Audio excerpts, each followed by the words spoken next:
En este vídeo vamos a ver cómo aprender a programar. Programar es dar instrucciones a un dispositivo programable, un lenguaje que entiende, en su propio lenguaje. Por eso, aprender a programar es aprender el lenguaje que entiende el ordenador. ¿Pero qué lenguaje habla? Esta es la gran cuestión porque hoy existen muchísimos lenguajes y siguen apareciendo muchos nuevos, como nos muestran estas infografías que tenemos aquí y que solo muestran algunos de los lenguajes que existen, no todos. ¿Cómo elegimos nosotros el que queremos aprender primero? Pues bueno, para eso, como es difícil, vamos a ver qué lenguajes son los que más se utilizan.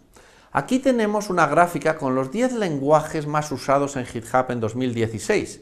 GitHub es el mayor portal de proyectos software y las personas que utilizan este portal son programadores. Por eso tenemos aquí los lenguajes que utilizan los programadores. Primero JavaScript, luego Java, luego Python, luego Ruby. Si vamos a otro entorno, como el lenguaje que prefieren los ingenieros que son miembros del Instituto de Ingeniería Eléctrica y Electrónica en Estados Unidos, vemos que el primero es C, que ni siquiera estaba en la gráfica anterior. Luego vienen Java y Python, que estaban en la misma posición, y luego viene C++, que tampoco era el cuarto. Esto es así porque para decidir qué lenguaje aprender, lo más importante es mirar en qué área de aplicación estamos. Porque en programación se cumple donde fueres, haz lo que vieres, es decir, utiliza el lenguaje que se utiliza en tu área, porque es el que hablan los otros programadores y con el que más fácil te va a ser integrarte en ese entorno. Yo utilizo JavaScript porque yo enseño aplicaciones web y en ese entorno el más utilizado es JavaScript. Hay otras personas que prefieren Python, que es más sencillo y legible, y hay grandes programas de enseñanza de programación que se basan en este lenguaje. También se utiliza Scratch, un lenguaje gráfico para niños, que también está en ascenso, y que es muy sencillo, y los niños les gusta mucho hacer pequeños juegos con ello. O Java, que es el lenguaje de programación tradicional, que está en retirada en favor de estos lenguajes y otros, pero que ha sido muy utilizado, porque era también en ciertos momentos el más utilizado en ciertas áreas de aplicación. Lo importante es empezar, porque el primero es el que más cuesta, el segundo el más sencillo, y los siguientes cada vez se van haciendo más fáciles de aprender. Yo recomiendo JavaScript porque es muy fácil de aprender, la barrera de entrada es muy pequeña y habiendo aprendido muy poco podemos hacer pequeños programas que hacen cosas muy interesantes. Además tiene gratificación instantánea, que es algo muy importante en la enseñanza de la programación. Cada instrucción se puede ejecutar individualmente, es decir, ejecutamos las 3 primeras y vemos el resultado de las 3 primeras, y luego la cuarta y vemos qué resultado nos da. Y entonces el que está aprendiendo ve con mucha facilidad cuál es el impacto o el resultado de ejecutar una instrucción. Además, y esta es la razón fundamental, es el lenguaje de Internet, y yo enseño a programar aplicaciones para Internet, y con JavaScript, junto con HTML y CSS, se puede programar cualquier cosa para Internet, tanto en el lado cliente como en el lado servidor, y yo lo elegí por eso. Y aunque es un lenguaje que es menos intuitivo y tiene algunas partes que no están muy bien diseñadas y se deben utilizar, lo anterior lo compensa con creces.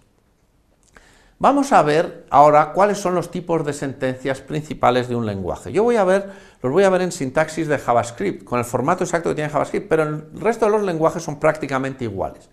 La primera son las funciones. Yo creo que la función es lo más importante en un lenguaje porque nos permite definir una operación de alto nivel, una macrooperación que consta de muchas operaciones pequeñitas que son las que metemos aquí en el bloque de acciones. Entonces esta operación, cada vez que la ejecutamos, equivale a ejecutar todas estas acciones que se especifican en este bloque, puede ser muchos cientos y muchos miles. Pues nos permite definir nuevas macrooperaciones.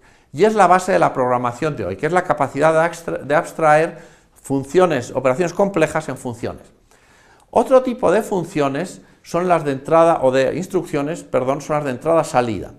Las de entrada son las que permiten al ordenador saber, o al procesador, saber qué ocurre en el exterior. Y las de salida son las que le permiten al ordenador actuar sobre él. Yo aquí estoy utilizando como ejemplos instrucciones típicas que se generarían en un programa que controla un robot que quiere salir de una aplicación.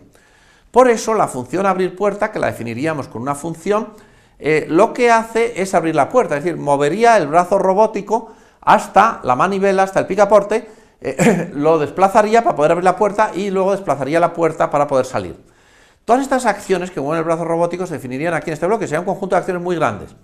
Y esa es la gran virtud de las funciones, que permiten definir macrooperaciones. Con eso habríamos definido esta operación de salida y luego tendríamos esta operación no he llegado, que sería una operación que a través de sensores le permitiría detectar al robot si está delante de la puerta o no, porque eso es fundamental para saber si tiene que abrir la puerta o no, porque solo podrá abrirla cuando haya llegado a la puerta, habiéndose desplazado por la habitación. Además tenemos las variables. Las variables son los armarios, son los lugares donde se guardan informaciones. Aquí tenemos una sentencia que define con la palabra reservada var una variable nombre en la que guarda el texto Pedro García, que es el nombre de una persona. Y entonces en esos armarios, en vez de guardar ropa o cajas, pues guardamos strings, guardamos números, guardamos informaciones sobre el programa y sobre su contexto. El cuarto tipo de instrucciones importantes son las que permiten tomar decisiones en función de una condición. Por ejemplo, si el robot tuviese que abrir la puerta y estuviese abierta, pues no tendría que abrirla, simplemente tendría que pasar. En cambio, si la puerta está cerrada, pues sí tendrá que abrirla. Entonces, lo que nos permite hacer esta instrucción if es la sentencia de toma de decisiones más habitual, la sentencia if, que if esta condición se cumple, es decir, nos devuelve verdadero, entonces se realizan estas acciones. Si devuelve falso, no hace nada, simplemente se pasa a la siguiente. Pues aquí diríamos que si la puerta está cerrada, la abrimos, y si no, no hacemos nada. Ya haríamos lo que nos diga la instrucción siguiente, que será pasar. Y luego tenemos los bucles, que permiten ejecutar instrucciones o bloques de instrucciones de forma repetitiva hasta que mientras se cumple una condición. Por eso un bucle de control de este robot sería mientras, while, el bucle más sencillo es el bucle while, mientras no he llegado, doy un paso. Si al dar el paso vuelvo a la condición y todavía no he llegado, vuelvo a otro paso, y así sucesivamente hasta que he llegado, que esto es falso. Entonces sé que estoy delante de la puerta y la abro. Vamos a ver cómo compondríamos estas instrucciones en un pequeño ejemplo de programa de control de este robot que permita salir de la habitación, suponiendo que está enfocado hacia la puerta.